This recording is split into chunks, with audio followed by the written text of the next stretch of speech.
वक्रतुंड महाकाय सूर्यकोटि समप्रभा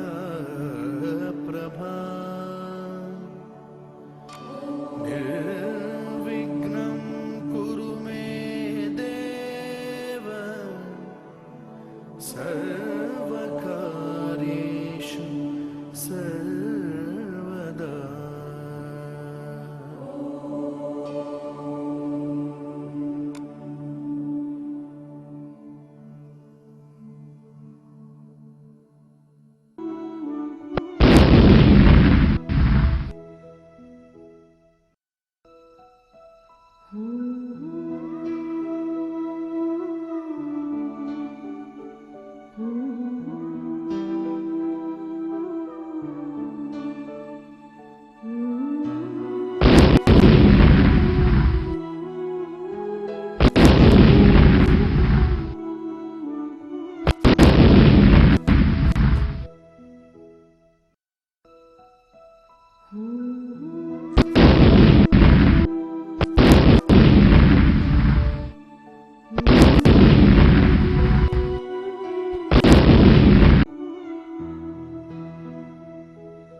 व्रत के क्षेत्रफल और परिमाप के बाद में अब हम चर्चा करेंगे अर्धव्रत यानी सेमी सर्किल के और चौथाई व्रत यानी क्वार्टर सर्किल के क्षेत्रफल और परिमाप पर, एरिया और पेरीमीटर पर।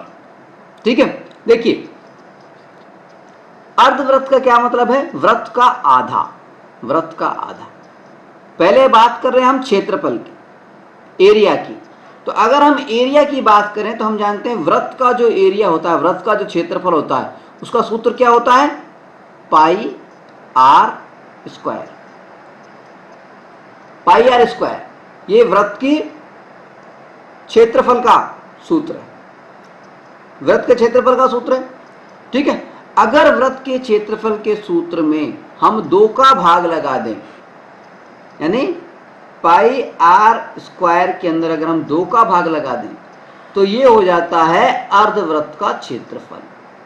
और अगर हम इसमें 4 का भाग लगा दें, पाई आर स्क्वायर में 4 का भाग लगा दें तो ये हो जाता है चौथाई व्रत, क्वार्टर सर्किल का क्षेत्रफल। ठीक है, तो क्षेत्रफल का मामला तो बिल्कुल सिंपल है। अगर व्रत के क्षेत्रफल की बात कर रहे हैं तो फार्मूला हो गया पाई आर स्क्वायर। अगर अर्धव्रत की बात कर रहे हैं तो उसमें 2 का भाग लगा दिया, पाई आर स्क्वायर अपॉन 2। ठीक है, और अगर हम चौथाई व्रत की बात कर रहे हैं, क्वार्टर सर्किल की बात कर रहे हैं, तो उसमें 4 का भाग लगा दिया, यानी पाई आर स्क्वायर बटा 4। ठीक है, तो ये तो बात हो गई हमारी क्षेत्रफल की, एरिया की। अब देखिए परिमाप, परिमाप की कहानी थोड़ी सी अलग है। परिमाप या पेरीमीटर, इसका मतलब क्या होता है? सबसे पहले तो मतलब समझे हम।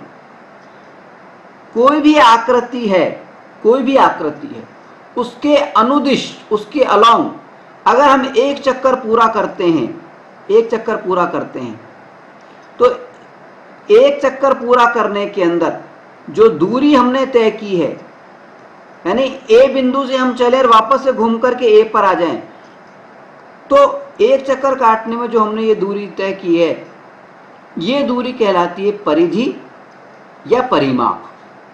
व्रत के मामले में इसको परिधि बोलते हैं, वैसे इसको परिमाप बोलते हैं, पेरीमीटर बोलते हैं। ठीक है, किसी भी आकृति की अनुदिश चली गई दूरी, एक चक्कर काटने में चली गई दूरी उसकी परिमाप या पेरीमीटर कहलाती है। अब क्योंकि यहां पर आकृति यहां पर अर्धवृत्त है, तो अर्धवृत्त में देखिए अगर अर्धवृत्त के परिमाप की बात करें, पेरीमीटर की बात करें, तो दो चीजें हो गई। पहली चीज अर्धवृत्त में क्या है, वृत्त का आधा है, यानी जो परिधि है वृत्त की परिधि का फार्मूला क्या होता है, 2 पाई r, ये फार्मूला होता है वृत्त की परिधि का। अगर हम अर्धवृत्त की बात कर रहे हैं, इसका मतलब 2 पाई r जो है इसके अंदर हमें 2 का भाग लगाना है, तो आधी परिधि का फार्मूला हो गया हमारे पास में। लेकिन अभी फार्मूला बना नहीं है, क्यों, क्योंकि अभी तो खाली परिधि की बात हुई है। अभी ये लाइन भी बच रही है, ये लाइन भी बच रही है। ये लाइन क्या है, ये लाइन है डायमीटर, यानी व्यास। तो यानी इसके अंदर ये व्यास भी जुड़ेगा, डी, डायमीटर भी जुड़ेगा। ठीक है, व्यास का मतलब क्या होता है, व्यास क्या होता है, त्रिज्या का दुगुना होता है। हम जानते हैं त्रिज्या का दुगुना होता है, तो डी की जगह पे हम 2r लिख देंगे। तो देखिए 2 पाई r, तो यह क्यों लिख दिया, अपॉन 2, ठीक है, प्लस 2r लिख दिया हमने। ठीक है, अब देखिए 2 से ये 2 कट गया, तो हमारे पास में क्या बच गया, पाई r प्लस 2r। ये जो फार्मूला है पाई r प्लस 2r, या फिर इस फार्मूले को इस तरह से लिख सकते हैं, r कॉमन ले लें, मान लीजिए हम r कॉमन ले लें, तो r हमने कॉमन ले लिया, तो पाई प्लस 2, इसको इस तरह से भी लिख सकते हैं हम, r इंटू पाई प्लस 2। ये जो है, ये जो फार्मूला है, ये है हमारे अर्धवृत्त के परिमाप का फार्मूला, अर्धवृत्त के परिमाप का। ठीक है, ठीक अर्धवृत्त की तरह ही हम बात करें चौथाई वृत्त की, क्वार्टर सर्किल की, तो कैसे करेंगे, देखिए वृत्त का जो क्षेत्रफल, वृत्त का जो परिमाप होता है उसका फार्मूला होता है 2 पाई r। और जब हम चौथाई वृत्त की परिधि की बात कर रहे हैं, क्वार्टर सर्किल की परिधि की बात कर रहे हैं, तो उसमें हमें 4 का भाग लगाना है।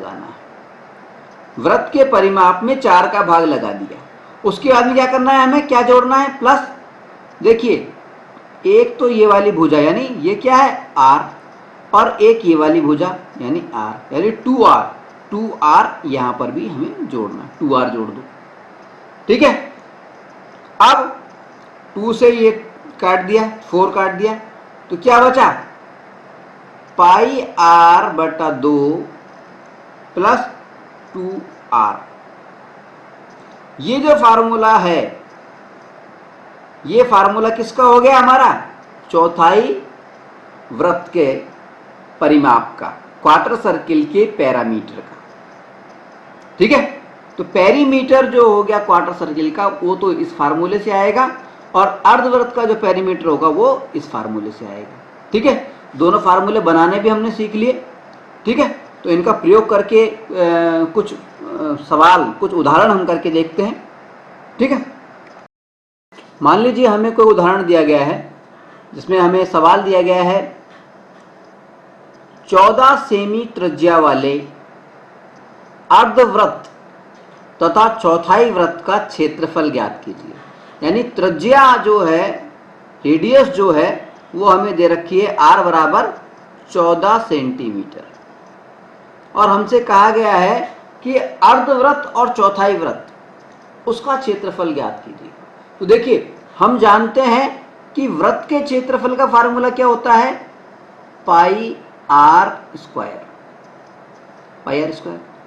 ठीक है, तो अगर 14 सेंटीमीटर वाला कोई वृत्त होता तो उसका फार्मूला, उसका क्षेत्रफल क्या निकलता, उसका निकलता पाई की जगह पे 22/7 इंटू r की जगह पे 14, स्क्वायर है इसलिए 14 को 2 बार लिख दिया हमने, 14 इंटू 14। ठीक है, इसको हमने काटा तो 7 दूनी 14, 2 बार चला गया, तो ये कितना हो गया हमारे पास में, 22 इंटू 2 यानी 44 इंटू 14 कितना हो गया 616। कितना आ गया 616। तो अगर 14 सेंटीमीटर त्रिज्या वाला अगर कोई वृत्त होता तो उसका जो क्षेत्रफल होता है, एरिया होता, वो 616 स्क्वायर सेंटीमीटर होता, सेंटीमीटर स्क्वायर होता।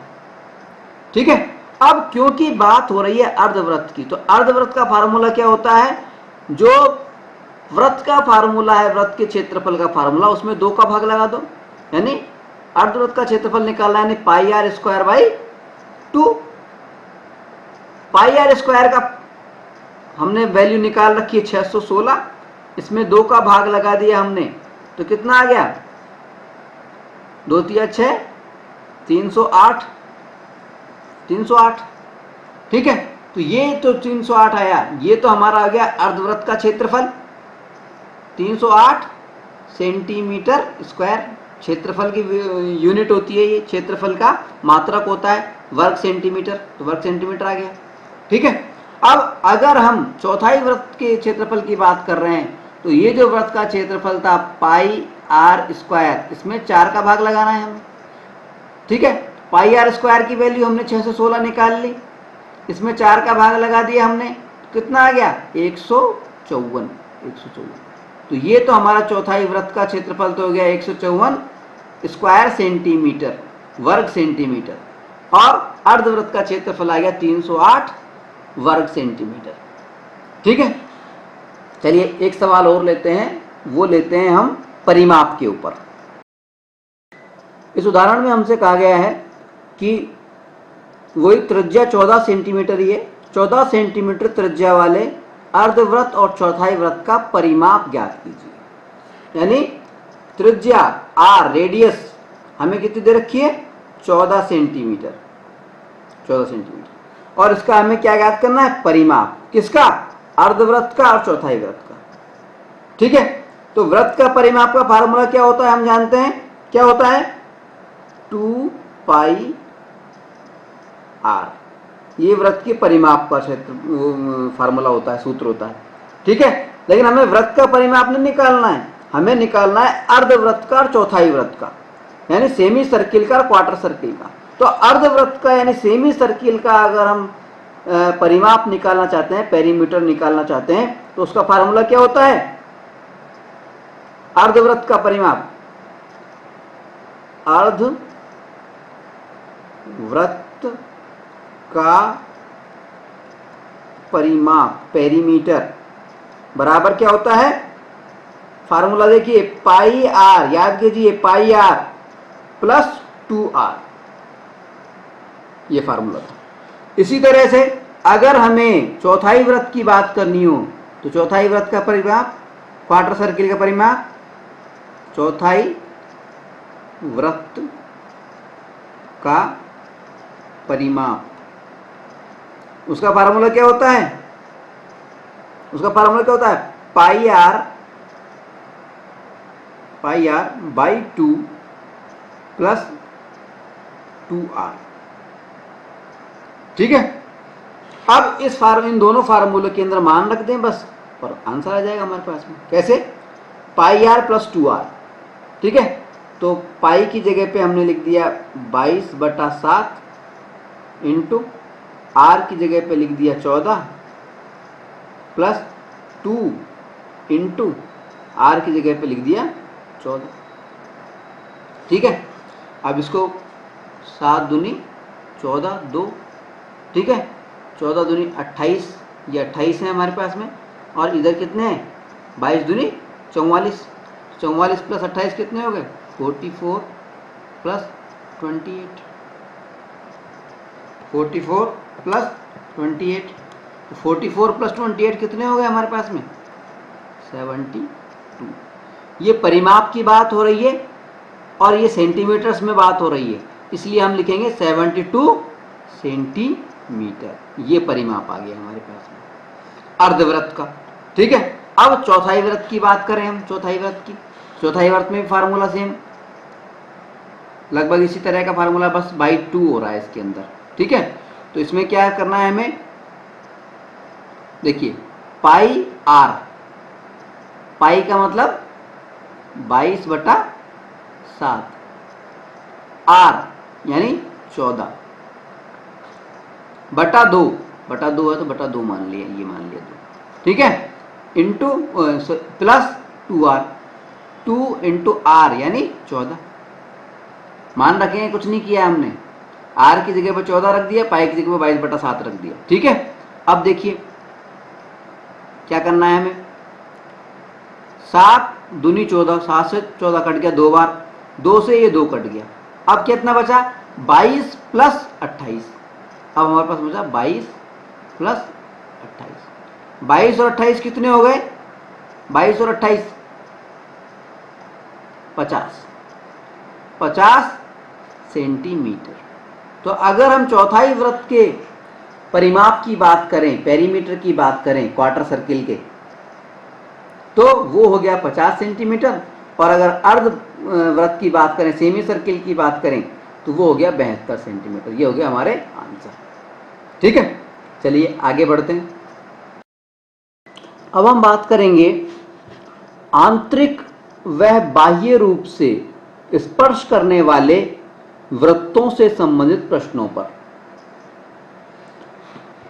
यानी अगर हमें 2 वृत्त दिए गए हैं और 2 वृत्त एक दूसरे को स्पर्श कर रहे हैं, तो वो 2 तरह से स्पर्श कर सकते हैं। एक तो बाहरी रूप से, जैसा कि इस चित्र में दिखाया गया है, और दूसरा आंतरिक रूप से, जैसा कि इस चित्र में दिखाया गया है, ठीक है। अगर 2 वृत्त आपस में एक दूसरे से बाह्य रूप से स्पर्श कर रहे हैं, जैसे इस बिंदु पर यहां पे स्पर्श कर रहे हैं, बाह्य रूप से स्पर्श कर रहे हैं, तो उनके जो सेंटर हैं, मान लीजिए इसका सेंटर है C1 और इसके सेंटर को नाम दे दें C2। इन दोनों वृत्तों के जो सेंटर हैं C1 और C2, इन सेंटरों के बीच की दूरी कितनी होगी, distance between centre of circles, ठीक है। यानी ये जो वृत्तों के जो केंद्र हैं, इनके बीच में आपस में दूरी कितनी होगी, तो वो दूरी कैसे निकालेंगे, देखिए हम, देखिए C1 सेंटर 1 से और परिधि तक हम जाएंगे, तो ये दूरी कितनी क्या होती है, त्रिज्या होती है, इसको बोलते हैं R, इसको हम रेडियस 1 पहले वृत्त की त्रिज्या बोल देंगे, ठीक है।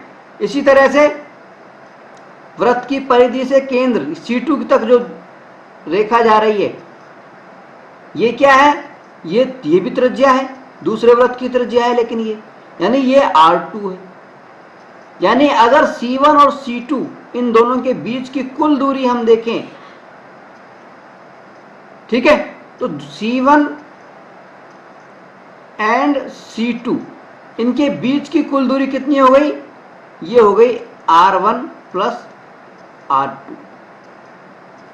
कब हो गई, जब वृत्त बाह्य रूप से स्पर्श कर रहे हैं, एक्सटर्नली टच कर रहे हैं, ठीक है, बाह्य रूप से एक्सटर्नली ये टच कर रहे हो, और जब बाह्य रूप से टच कर रहे हो 2 वृत्त आपस में एक्सटर्नली टच कर रहे हो, तो उनके केंद्रों के बीच की जो दूरी होती है, यानी C1 और C2 की जो दूरी होती है, वो R1 प्लस R2 होती है। यानी दोनों की त्रिज्याओं को जोड़ दो तो केंद्रों के बीच की दूरी आ जाती है, ठीक है।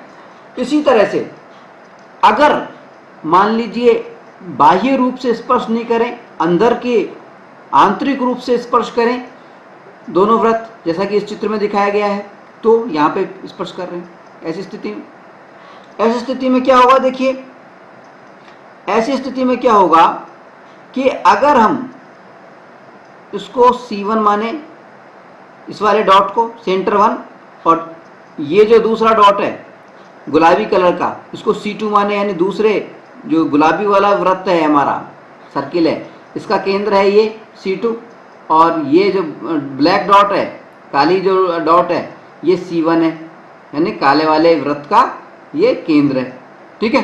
तो अगर हमें C1 और C2 के बीच की दूरी याद करनी हो, तो ऐसी स्थिति में कैसे लिखेंगे हम, देखिए C2 को हम क्या बोलेंगे, C2 को हम बोल सकते हैं, यहां से और इसके यहां तक की दूरी, वृत्त के केंद्र से और वृत्त की परिधि पर स्थित बिंदु तक की दूरी, यानी इसको R2 बोलते हैं हम। R2 बोल, क्योंकि C2 बोला है इसको इसलिए R2 बोल रहे हैं इसको, ठीक है ना। बोल कुछ भी सकते हैं, यहाँ पे C2 बोला है केंद्र को, दूसरा वृत्त माना है तो उसको हमने R2 मान लिया, तो R2 ये दूरी है R2, ठीक है। और C1 से और फिर इसी बिंदु की दूरी अगर हम देखें तो क्या हो जाएगा, देखिए उस दूरी को हम बोलेंगे R1,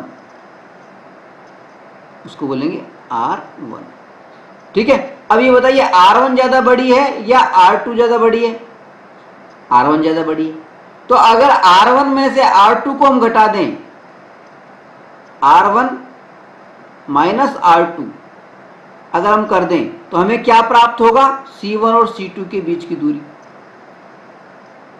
दोनों वृत्तों के जो केंद्र हैं उनके बीच की दूरी अगर हमें ज्ञात करनी है, C1 और C2 के बीच की दूरी ज्ञात करनी है, तो C1 व C2 के बीच की दूरी कितनी हो जाएगी?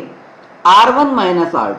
R1 बड़े वृत्त की त्रिज्या माइनस छोटे वृत्त की त्रिज्या, उसको घटा देंगे तो हमें दोनों के बीच की दूरी मालूम चल जाएगी, ठीक है। तो इस तथ्य को हम ढंग से समझ गए, ठीक है।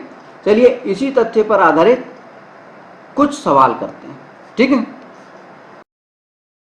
पहले उदाहरण में हमसे कहा गया है कि दो वृत्त हैं, वो एक दूसरे को बाह्य रूप से स्पर्श कर रहे हैं और दोनों वृत्तों के क्षेत्रफलों का जो योग है वो 130 पाई है, 130 पाई वर्ग सेंटीमीटर, 130 पाई स्क्वायर सेंटीमीटर, ठीक है।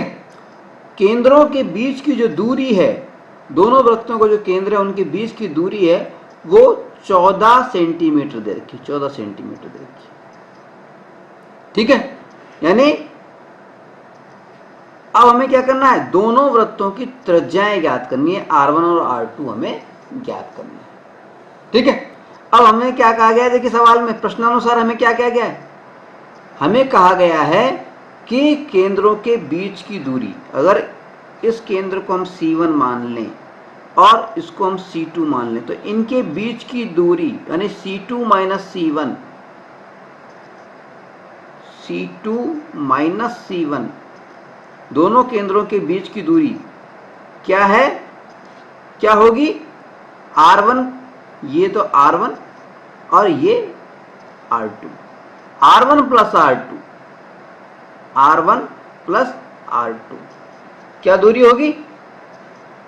R1 plus R2। और ये दूरी हमें कितनी दे रखी है? वो हमें दे रखी है 14 सेंटीमीटर, 14 सेंटीमीटर। तो प्रश्नानुसार पहला समीकरण हमें क्या दे रखा है? R1 प्लस R2 बराबर 14 सेंटीमीटर। इसको हम समीकरण नंबर 1 लिख लेंगे, ठीक है। फिर क्या कहा गया हमें? दूसरी तरफ हमसे कहा गया है कि दोनों वृत्तों के क्षेत्रफलों का योग, क्षेत्रफल एरिया, क्षेत्रफल को हम A से लिख देंगे। अब देखिए A से लिखेंगे, ठीक है। दोनों वृत्तों के क्षेत्रफल का योग, यानी पहले वृत्त के क्षेत्रफल को हम A1 लिख देंगे, दूसरे वृत्त के क्षेत्रफल को A2 लिख देंगे, ठीक है। यानी कहने का मतलब ये है कि प्रश्नानुसार A1 प्लस A2 यानी दोनों वृत्तों का जो एरिया है, जो क्षेत्रफल है, उनका योग कितना है? 130 पाई स्क्वायर सेंटीमीटर, वर्ग सेंटीमीटर, वर्ग सेमी स्क्वायर सेंटीमीटर, ठीक है। वर्ग सेंटीमीटर तो हमारी मात्रक है, यूनिट है, ये क्षेत्रफल का मात्रक होता है, ठीक है। अब A1 A2, A1 का मतलब है पहले वर्ग का क्षेत्रफल। अगर फार्मूला लगा दें यहां पे तो क्षेत्रफल क्या होता है? वृत्त का क्षेत्रफल पाई आर स्क्वायर, तो पाई आर की जगह पर R1 लिखेंगे, R1 का स्क्वायर प्लस पाई R2 का स्क्वायर बराबर 130।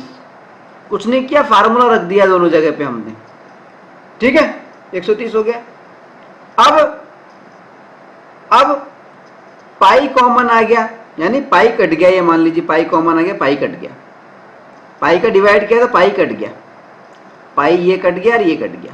तो हमारे पास में क्या आ गया, हमारे पास में ये आ गया दूसरा R1 का स्क्वायर प्लस R2 का स्क्वायर बराबर 130 पाई। क्योंकि पाई यहां से कॉमन लिया था हमने, तो पाई यहां से भी हट गया, यहां पे पाई था, ये पाई भी यहां से भी ये हट गया, पाई कॉमन था, फिर पाई पाई कट गया, ठीक है ना। अब देखिए ये जो समीकरण हमें प्राप्त हुआ, इस समीकरण को हमने लिख दिया समीकरण नंबर 2। समीकरण नंबर 2, समीकरण नंबर 2 क्या है, R1 प्लस R2 बराबर 130, और समीकरण नंबर 1 क्या है, R1 प्लस R2 बराबर 14। यानी दोनों समीकरण तो हमें प्राप्त हो गए, लेकिन R1 और R2 क्या चीज है ये हमें मालूम नहीं चले, यही हमें मालूम करना है सवाल के अंदर। अब मालूम कैसे करेंगे, देखिए इसके लिए हमें एक तीसरे समीकरण की आवश्यकता पड़ेगी, एक ट्रिक की जरूरत पड़ेगी। क्या ट्रिक है वो, क्या ट्रिक है उसको समझना। देखिए समझना क्या है, उसमें ज्यादा कुछ खास नहीं है। ये जो R1 और R2 है, इनको हम एक बार प्लस में लिख लेंगे और एक बार माइनस में लिख लेंगे, यानी एक बार लिख लेंगे R1 माइनस R2, एक बार R1 प्लस R2 लिख लिया, एक बार R1 माइनस R2 लिख लिया, एक बार प्लस में एक बार माइनस में लिख लिया, और लिखने के बाद में इसका वर्क कर देंगे, वर्क कर देंगे, वर्क कर देंगे, ठीक है। जब इनका हम वर्क करेंगे तो उसको जब खोल के लिखेंगे हम, तो क्या हो जाएगा, इक्वल्स टू, इसका वर्क करेंगे तो a प्लस बी का स्क्वायर, वो जो हमारी सर्वसमीका होती है, एल्जेब्रिक आइडेंटिटी होती है, बीजीय सर्वसमीका होती है, उसके हिसाब से इसको खोल देंगे हम। तो ये क्या हो जाएगा, R1 का स्क्वायर प्लस R2 का square plus 2R1 into R2, ठीक है। इसी तरह से इसको खोलेंगे, दूसरे ब्रैकेट को खोलेंगे हम, तो क्या आ जाएगा, वही R1 का स्क्वायर प्लस R2 का square minus 2R1 into R2, ठीक है। अब इन दोनों समीकरणों को हम, इन दोनों को हम जोड़ देंगे, इन दोनों को हम जोड़ देंगे, इसको हम प्लस का चिन्ह लगा के जोड़ देंगे। इससे क्या होगा, 2R1 इंटू R2 और माइनस का 2R1 इंटू R2, ये तो कट जाएगा, ठीक है। अब हमारे पास में क्या बचा वो देखिए, हमारे पास में क्या बचा वो देखिए, ये यूं क्यों बच गए हमारे पास में दोनों के दोनों, तो ये बच गया हमारे पास में, देखिए R1 प्लस R2, इसका स्क्वायर प्लस का चिन्ह लगा दिया, R1 minus R2, R1 minus R2 इसका स्क्वायर, ये दोनों यूं लिख दिए प्लस के प्लस, ठीक है। इधर देखिए, इधर R1 का स्क्वायर, नीचे भी R1 का स्क्वायर, इधर R2 का स्क्वायर, इधर भी R2 का स्क्वायर, यानी ये 2R1 है, 2R1 स्क्वायर और 2R2 स्क्वायर, यानी 2 हम कॉमन ले लें, तो हमारे पास में क्या प्राप्त हुआ, यहां पर R1 का स्क्वायर प्लस R2 का स्क्वायर, ये हमें प्राप्त हो गया। अब हमें क्या करना है, अब हमें, ये तो हमें प्राप्त हो गया, अब हमें समीकरण 1 और 2 से इनका मान रखना है, समीकरण 1 और 2 से मान रखना है। तो हम यहां पे लिख देंगे समीकरण 1 व 2 से मान रखने पर,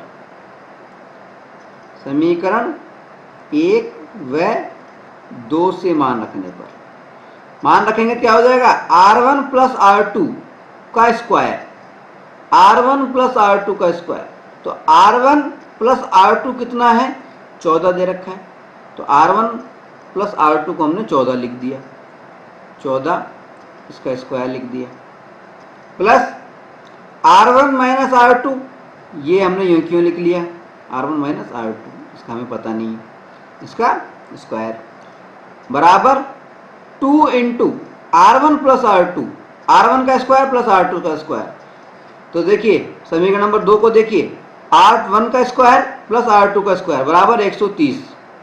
कितना दे रखा है? Equals to 130। तो इसकी जगह पे हम 130 लिख देंगे, 130 लिख दिए।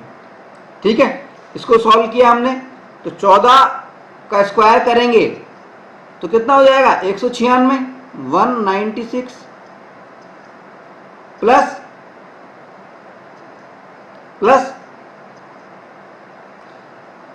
R1 माइनस R2 का स्क्वायर, R1 माइनस R2 का स्क्वायर बराबर ये 130 इंटू 2 260 हो जाएगा, 260 हो जाएगा।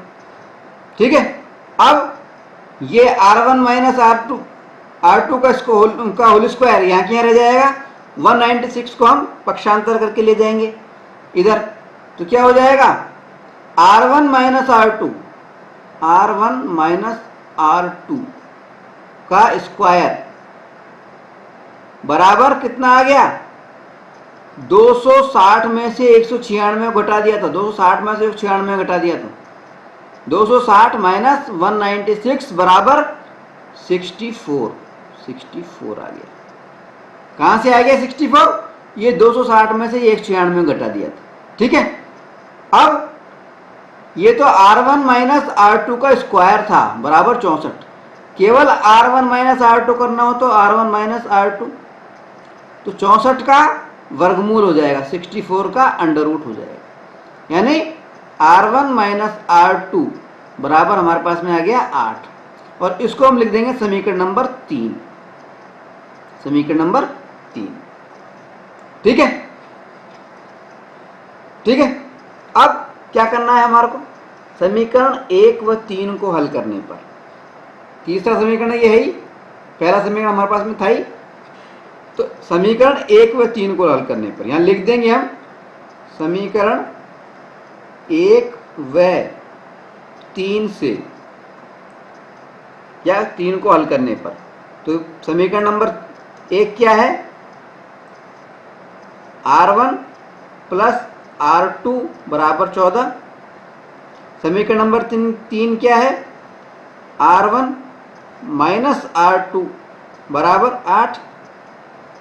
इन दोनों को जोड़ेंगे हम तो ये कट जाएगा हमारे पास में R2 प्लस का माइनस का R2, तो हमारे पास में 2R1 आ जाएगा।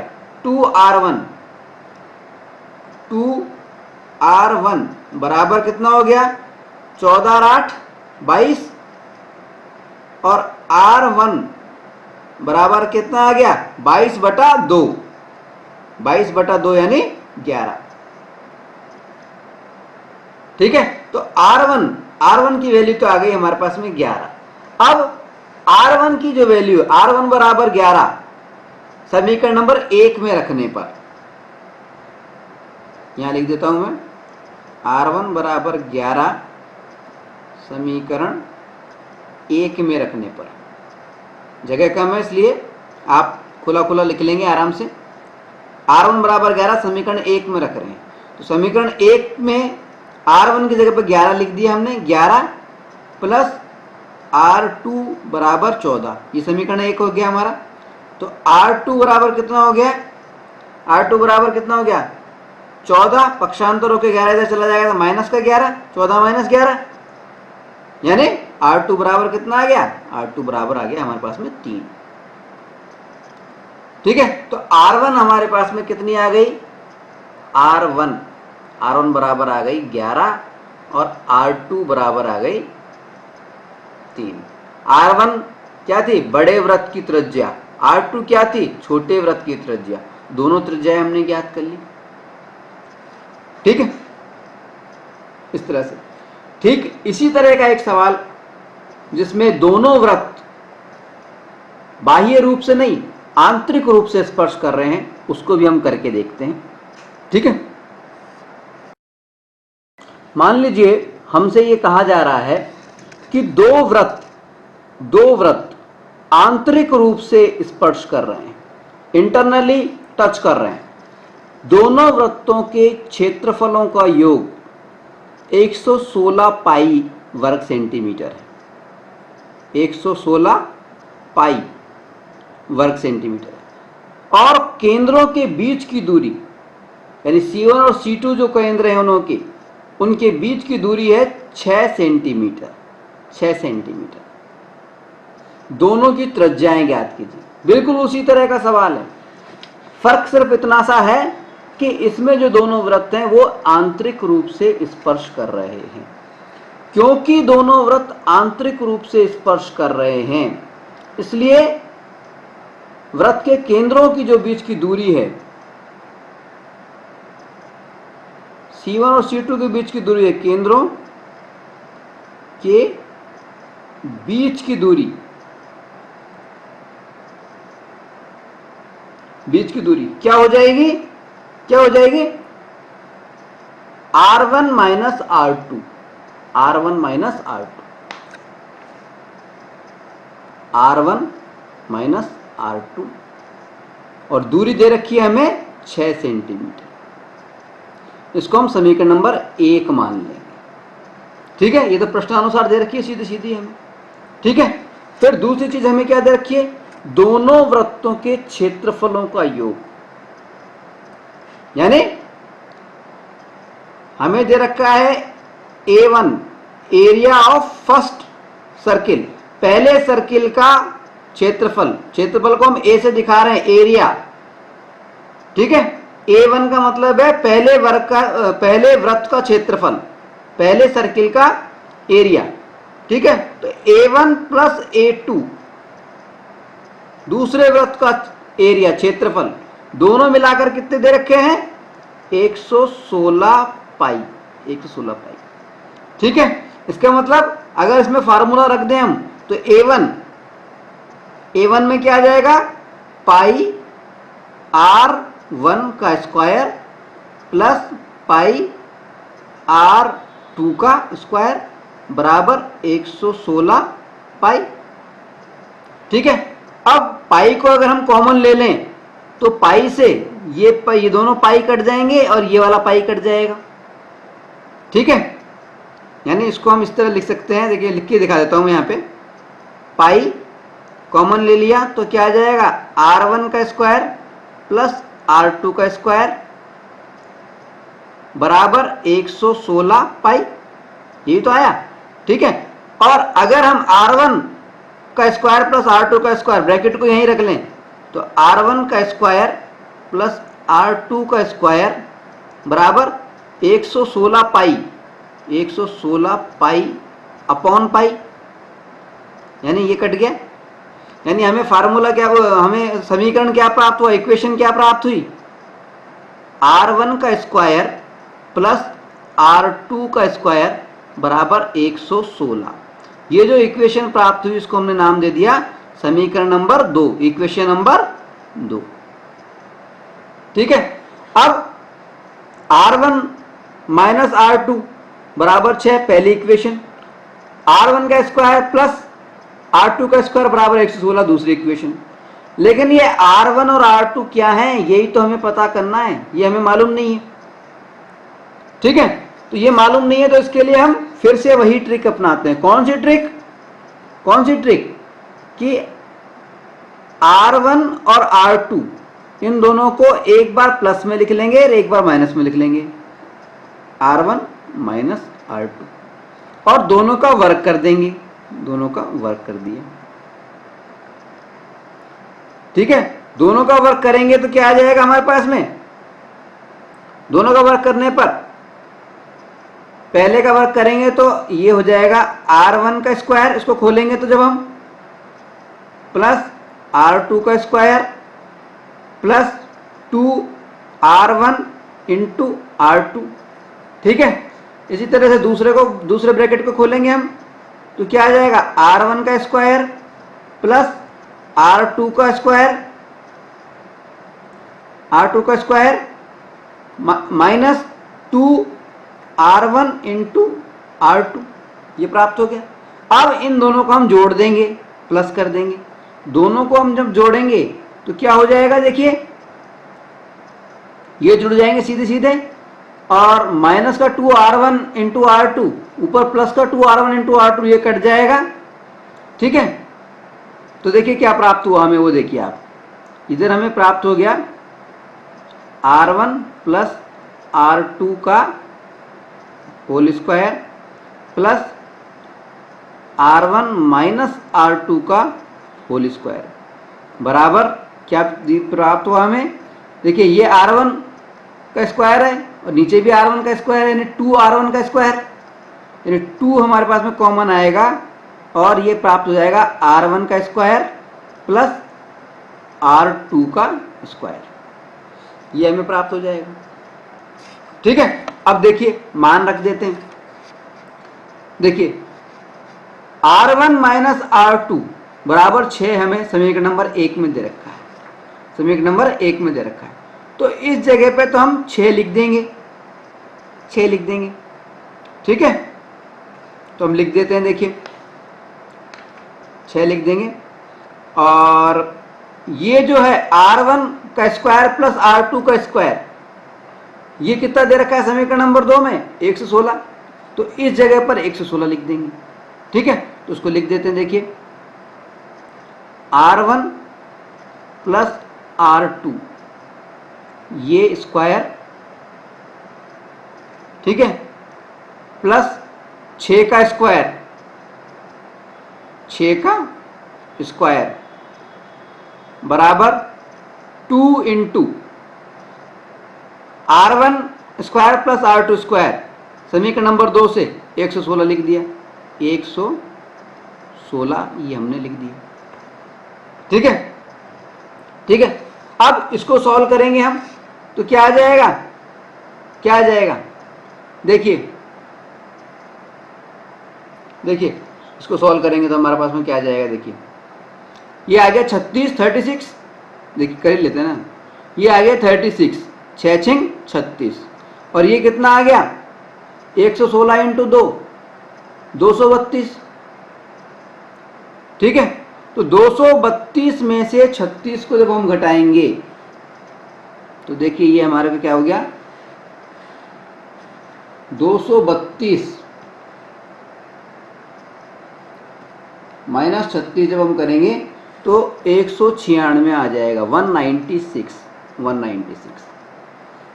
ठीक है, 196 आ जाएगा। और 196 का वर्क करेंगे हम, देखिए खाली देखिए मैं करके दिखाई देता हूँ, थोड़ा सा जगह कम थी इसलिए नहीं कर रहा था मैं, लेकिन करके दिखा देता हूँ। देखिए R1 प्लस R2 का whole square, R1 minus R2 का होल स्क्वायर, यूँ क्यों रहने देंगे हम, तो इसको लिख दिया R1 प्लस R2 का होल स्क्वायर।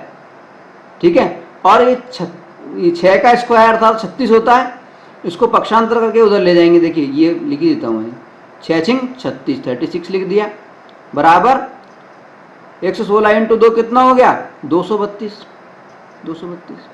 अब 36 को इधर ले जाएंगे राइट हैंड साइड के अंदर, पक्षांतर करके साइड चेंज करके, तो क्या हो जाएगा R1 प्लस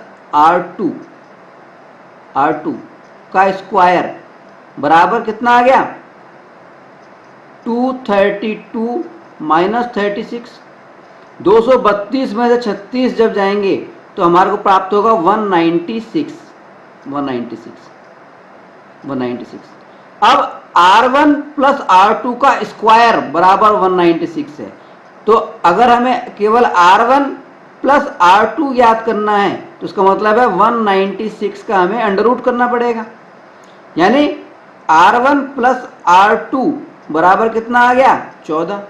तो ये जो समीकरण हमें प्राप्त हुआ है इसको हम समीकरण नंबर लिख देंगे 3, समीकरण नंबर लिख देंगे 3। ठीक है, अब समीकरण 1 और 3 को हल करने पर, समीकरण 1 व 3 को हल करने पर, तो देखिए मैं यहां लिख देता हूं समीकरण 1 व 3 को हम हल कर रहे हैं। कैसे करेंगे, देखिए समीकरण 1 क्या है हमारा, R1 माइनस R2 बराबर 6। समीकरण नंबर 3 क्या है जो अभी हमारा आया है, वो आया है R1 प्लस R2 बराबर 14।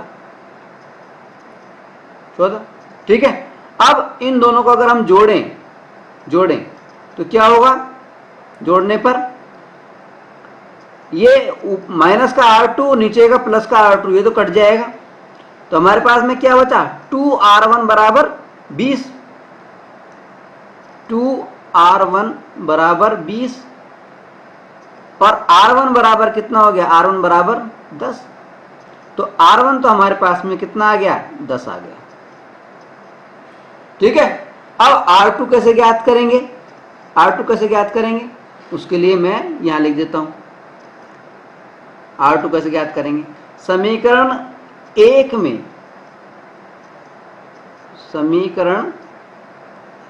में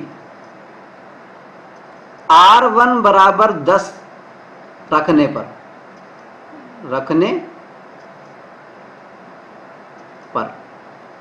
आप लिख लेना, मैंने पूरी लाइन नहीं लिखी है। ठीक है, समीकरण नंबर 1 क्या था हमारा?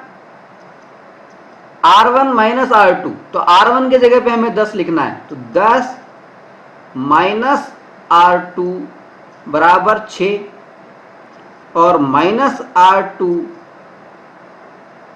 बराबर 6 माइनस 10 पक्षांतरों के हो गया ये, यानी -4 हो गया। तो R2 माइनस R2 बराबर -4, तो माइनस से माइनस कट गया, तो R2 बराबर कितना आ गया? R2 बराबर आ गया 4, R2 बराबर आ गया 4। तो ये हमें R2 प्राप्त हो गया। और R1 और R2 क्या थे? दोनों त्रिज्याएं थी, एक बड़े वृत्त की त्रिज्या थी और एक छोटे वृत्त की त्रिज्या थी। ठीक है, यहां पे थोड़ी ट्रिक वाली बात ध्यान रखने वाली है थोड़ी सी हमारी, ठीक है ना। खैर आगे बढ़ते हैं। अब हम बात करेंगे तार को मोड़ने संबंधी कुछ प्रश्नों पर। देखिए, बेंडिंग वायर, तार को मोड़ने संबंधी प्रश्न। इस प्रकार के प्रश्नों में हमसे कहा जाता है कि कोई तार है, मान लीजिए कोई तार है, ये कोई वायर है, ये 3 सेंटीमीटर का, और इस वायर को मोड़ करके, बेंड करके हम कोई भी आकृति बना सकते हैं। त्रिभुज बना सकते हैं, वर्ग बना सकते हैं, या सर्किल बना सकते हैं, वृत्त बना सकते हैं।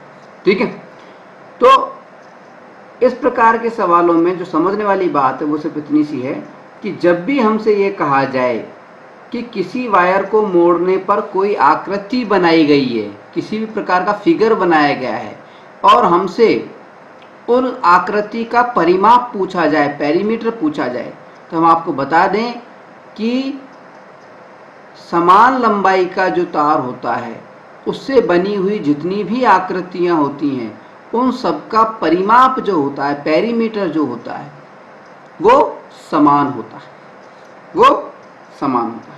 जैसे अगर इस वायर की लंबाई 3 सेंटीमीटर है, तो इस 3 सेंटीमीटर लंबे वायर से बना हुआ जो त्रिभुज है, जो ट्राइंगल है, उसकी लंबाई भी 3 सेंटीमीटर ही होगी।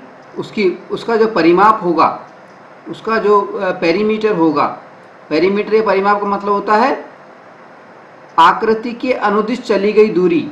ये जो आकृति है इसकी अनुदिश अगर हम कोई दूरी चलें, अलोंग कोई दूरी चलें, तो जितनी भी दूरी हमने तय करी है, जैसे ए बिंदु से हम चलें और वापस से घूम करके ए पर ही आ जाएं, तो ए से ए तक पहुंचने में जितनी दूरी हमने तय करी है, ये जो दूरी होती है ये हमारा पेरीमीटर या परिमाप होती है।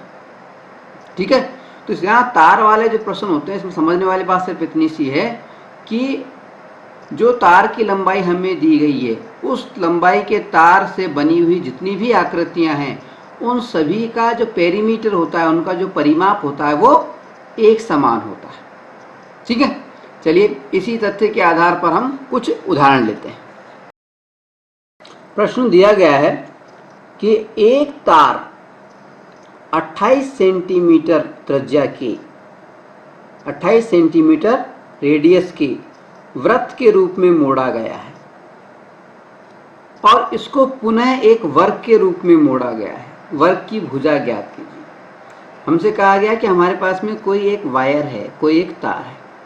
इस तार को पहले तो एक वृत्त के रूप में मोड़ा गया है और उस वृत्त की जो त्रिज्या दी गई है, रेडियस दी गई है, यानी केंद्र से और परिधि तक की जो दूरी है वो रेडियस वो हमें दी गई है 28 सेंटीमीटर। ठीक है, और बाद में इसी तार से एक वर्ग बना लिया, एक स्क्वायर बना लिया, और हमसे कहा गया कि ये जो वर्ग है इसकी भुजा बताइए। भुजा, वर्ग की भुजा हमें मालूम नहीं है। मान लीजिए वर्ग की भुजा है, हम लिख लेते हैं, माना वर्ग की भुजा है a, तो वर्ग का परिमाप क्या हो जाएगा, यहां पे लिख लेंगे माना वर्ग की भुजा है a, तो वर्ग का परिमाप कितना हो गया 4a।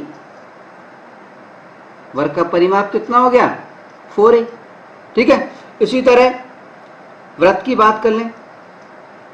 वृत्त की त्रिज्या दे रखी है 28, तो वृत्त का परिमाप कितना हो गया, पेरीमीटर कितना हो गया, वृत्त के परिमाप का फार्मूला होता है 2 पाई आर। ठीक है, और अभी अभी हमने देखा था कि एक ही तार से बनी हुई, एक ही वायर से बनी हुई सभी आकृतियों का परिमाप समान होता है, का पेरीमीटर समान होता है, क्योंकि ये दोनों आकृतियां एक ही तार से बनी हैं। इसका मतलब 2 पाई आर, यानी वृत्त का परिमाप बराबर 4a, यानी वर्ग का परिमाप स्क्वायर का पेरीमीटर। ठीक है, इनको बराबर से लिख सकते हैं हम।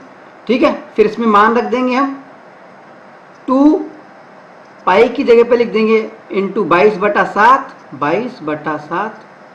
आर की जगह पे हम लिख देंगे, त्रिज्या कितनी दे रखी है 28 लिख दिए, इक्वल्स टू 4a। ठीक है, काटेंगे हम तो 7 चौक 28, 4 बार कट जाएगा। ठीक है, अब क्या करेंगे हम, देखिए 4a बराबर 2 इंटू 22 इंटू 4 ये है, तो a बराबर कितना हो गया, a बराबर हो जाएगा 2 इंटू 22 इंटू 4, ये क्यों, अपॉन 4, 4 नीचे आ जाएगा, 4 से 4 कट जाएगा, तो 22 दूनी 44, a बराबर हमारे पास में आ जाएगा 44। a का मतलब क्या था, a थी हमारी वर्ग की भुजा, तो वर्ग की भुजा कितनी आ गई हमारे पास में 44। इस तरह से ये हो जाएगा हमारा आंसर।